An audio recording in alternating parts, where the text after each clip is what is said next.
Assalamualaikum warahmatullahi wabarakatuh. Saya Salwa Aulia.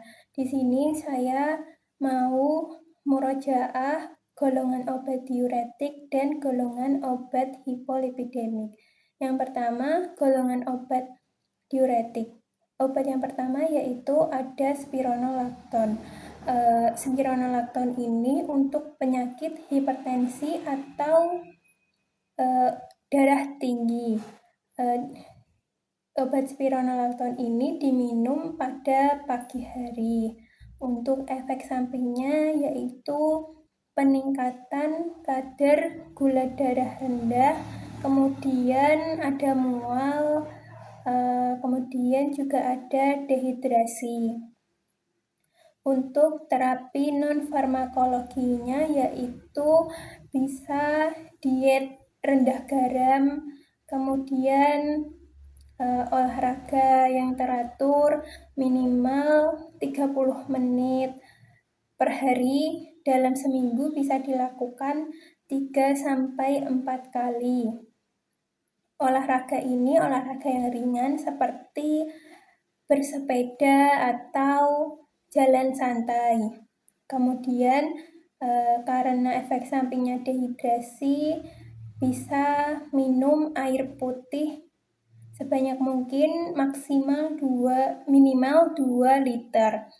Kemudian obat yang kedua ada hidroklortiazid. Obat ini juga untuk hipertensi atau darah tinggi. Diminum pada pagi hari juga. Kemudian efek sampingnya sendiri yaitu ada mual, pusing, peningkatan gula darah rendah, ada dehidrasi juga. Kemudian terapi non-farmakologinya yaitu bisa dilakukan diet rendah garam, kemudian olahraga yang teratur, seperti olahraganya itu olahraga ringan seperti bersepeda atau jalan santai selama 30 menit per hari. Dalam seminggu bisa dilakukan 3-4 kali. Kemudian karena dehidrasi bisa minum air putih yang banyak, minimal itu 2 liter. Kemudian bisa makan makanan yang berserat seperti sayur-sayuran atau buah-buahan. Untuk obat yang ketiga yaitu furosemid.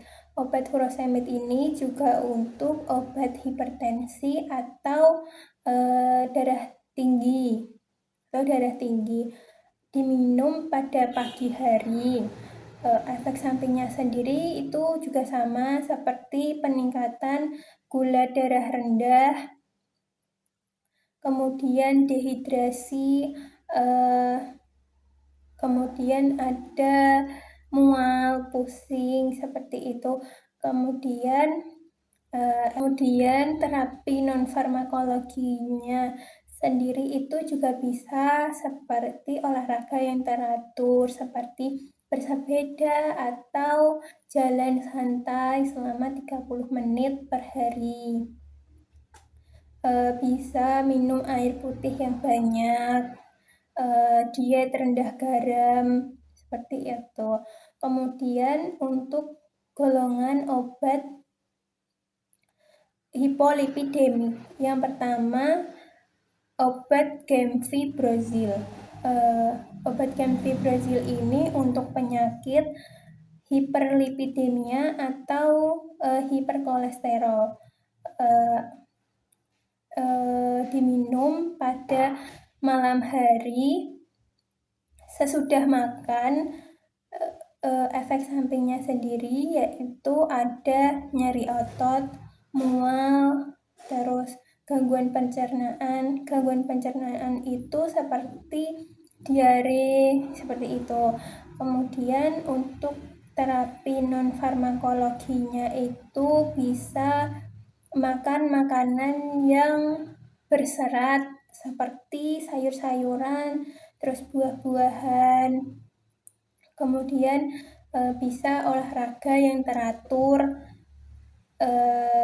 selama 30 menit per hari.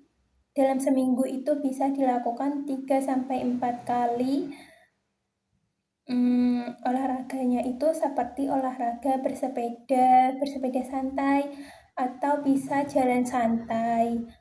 Kemudian obat yang kedua yaitu ada fenofibrate. Fenofibrate indikasinya sendiri yaitu sama untuk hiperlipidemia atau hiperkolesterol. Diminum pada malam hari sesudah makan.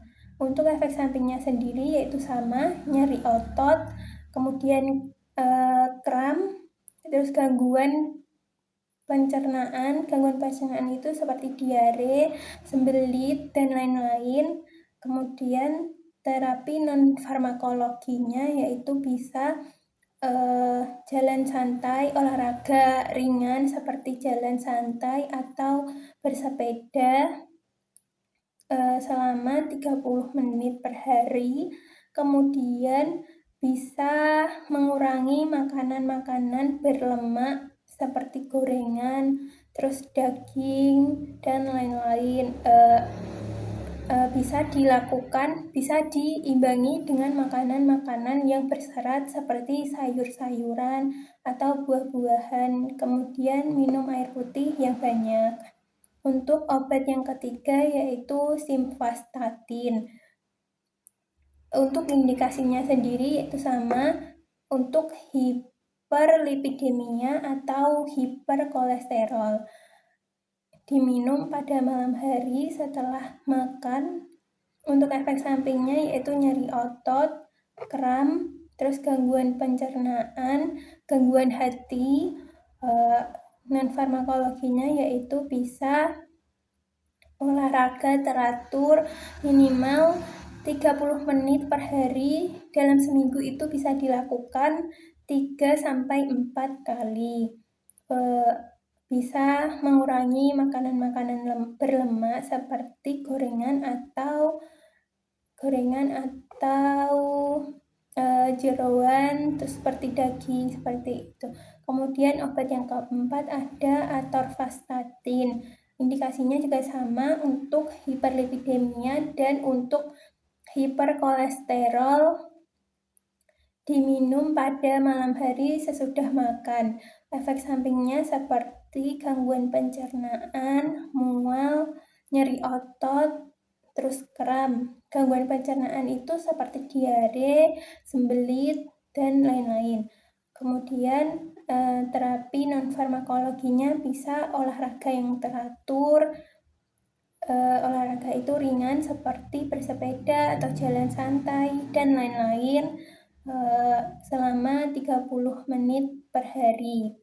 Dalam seminggu bisa dilakukan 3-4 kali. Kemudian bisa mengurangi makanan-makanan berlemak. Sekian murojaah saya. Assalamualaikum warahmatullahi wabarakatuh.